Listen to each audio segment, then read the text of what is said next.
আল্লাহ, কোরআন, রাসূল সব এক, কিন্তু আমরা পার্থক্য করতেছি কেন? আমি আজকে শ্রদ্ধার সাথে স্মরণ করি কয়েকজন আলেম যারা ঐক্যের জন্য কাজ করে রক্তটা উপহার দিয়ে প্রমাণ করেছেন যে আমি রক্ত দিয়ে গেলাম, তোমরা বাংলাদেশের কোরআনের আইন প্রতিষ্ঠা করো। এর মধ্যে আল্লামা দেলাওয়ার হোসেন সাইদি, শাইখুল হাদিস মাওলানা আবুল কালাম মোহাম্মদ ইউসুফ, মাওলানা আব্দুস সুবহান রাহিমাহুল্লাহ, মাওলানা আব্দুল খালেক মন্ডল, এই আলেমরা কাজ করে যাওয়ার কারণে তাদের উত্তরসূরি আমরা। আল্লাহ, কোরআন, রাসূল সব এক, কিন্তু আমরা পার্থক্য করতেছি কেন? কত দুঃখ আমাদের জন্য। আজকের যে চেহারাগুলি দেখা যাচ্ছে, আমরাই তো রিকশানে কাজ করছি, আর ওলামা গ্রামের মধ্যে অনেকে ফতুয়া দিয়ে দিল ওখানে ভোট দেওয়া যাবে না, হারাম বলছে না? তুমি মানুষ তো কথা মানে নাই। কেন মানে নাই জানেন? মানে এই জন্যে যে মানুষের সিদ্ধান্ত, চিন্তা, আকাঙ্ক্ষার বিপরীত কথা বললে এটা জনগণ মানে না। মাঝখানে ইসমাতুল আম্বিয়া আদালতে সাহাবা নিয়ে আসলো, ইস্যু তুলছে। কেন? সংসদে দাড়ির টুপি কথা বলছে, ডাক্তার শফিকুর রহমান কথা বলছে, তারপরে মাঠে আমরা কথা বলছি, এই জন্যে গায়েল করতে হবে। 50 বছর 75 বছর আগের কথা এনে আমাদেরকে দাবিয়ে দেওয়ার জন্যে অনেক পন্ডিফিকেট করেছে। মানুষ এটা বুঝে পেরেছে, আলহামদুলিল্লাহ। বুঝে নাই? বুঝে ফেলছি, আলহামদুলিল্লাহ। আমরা বলেছি, আমাদের এক ভাই এখানে বলে গেছেন, আমাদের নিতে হবে ওয়াইয়াদ্রাউনা বিল হাসানাতি সাইয়্যা। কেউ তো বলেছে যে জামাতের কাপড় খুলে ফেলবে 5 বছরে, তো এত জামা কাপড় আছে কয়টা খুলবে? বলছে না? কিন্তু আমরা সম্মান জানিয়েছি, আমরা কথা বলিনি। এবং মারাত্মক একটা কথা বলছে একজনে, যে যারা এই জাতীয় কাজ করে জবাবে দুই একটা জবাই করতে হবে। বলেন, এটা বাংলাদেশের আইনের দৃষ্টিতে তো খারাপ, জঘন্য।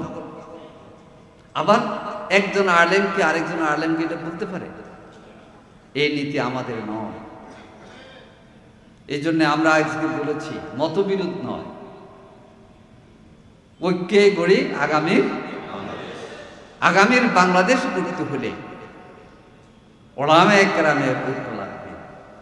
আমি আজকে শ্রদ্ধার সাথে স্মরণ করি কয়েকজন আলেম যারা ঐক্যের জন্য কাজ করে রক্তটা উপহার দিয়ে প্রমাণ করেছেন যে আমি রক্ত দিয়ে গেলাম, তোমরা বাংলাদেশের কোরআনের আইন প্রতিষ্ঠা করো। এর মধ্যে আল্লামা দেলাওয়ার হোসেন সাইদি, শাইখুল হাদিস মাওলানা আবুল কালাম মোহাম্মদ ইউসুফ, খেয়াল করতে হবে আপনাদের, টুমসের ছাত্র ছিলেন তিনি, জামাত ইসলামী নায়েব আমির ছিলেন, এবং জামাতের আজকের যে ওলামা মাশায়েখ, উনি এন্তেকাল পর্যন্ত জেলখানায় কেন্দ্রীয় ওলামা মাশায়েখ কমিটির সভাপতি ছিলেন শাইখুল হাদিস মাওলানা আবুল কালাম মোহাম্মদ ইউসুফ, জামাত ইসলামী নায়েব আমির, জেলখানাতে এন্তেকাল করেছেন। মাওলানা আব্দুস সুবহান রাহিমাহুল্লাহ চেনেন?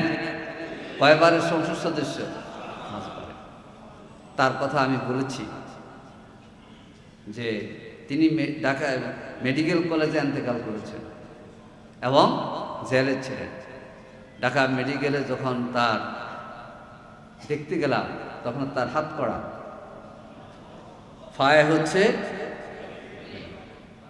এই অবস্থা মাওলানা আব্দুস সুবহান সাহেব 5 বারের এমপি, আলেমে দ্বীন এবং ওলামা বিভাগের কমিটির সদস্য ছিলেন অনেক দিন। তিনি বিদায় নিয়েছেন,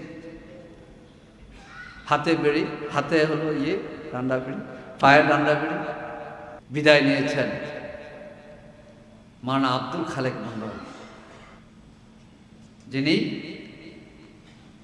ফার্স্ট ক্লাস পাস কামেলে, ঢাকা বিশ্ববিদ্যালয় থেকে ইসলামী স্টাডিজে ফার্স্ট ক্লাস ফার্স্ট, যিনি সাতক্ষীরা জেলা আমির ছিলেন, যিনি মেম্বার থেকে এমপি, আর মাদ্রাসার শিক্ষক থেকে প্রিন্সিপাল, আমাদের 11 জন শহীদের একজন জেলখানায় ইন্তেকাল করেছেন। প্রিয় ভাইরা, ওনারা কাজ করেছেন, জীবন দিয়ে গেছেন। সেজন্যে এই আলেমরা কাজ করে যাওয়ার কারণে তাদের উত্তরসূরি আমরা।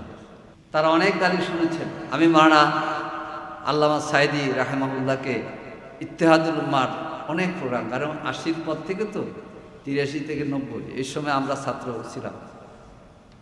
কিভাবে তুমি ইত্তেহাদুল উম্মার নেতৃত্ব দিয়েছ, উম্মাকে ঐক্যবদ্ধ করেছ, তাদের গাছ লাগিয়ে গিয়েছেন, এখন ফুটা শুরু হয়েছে। এই জন্য হতাশা নয়, আমাদের গালির বদলে গালি নয়,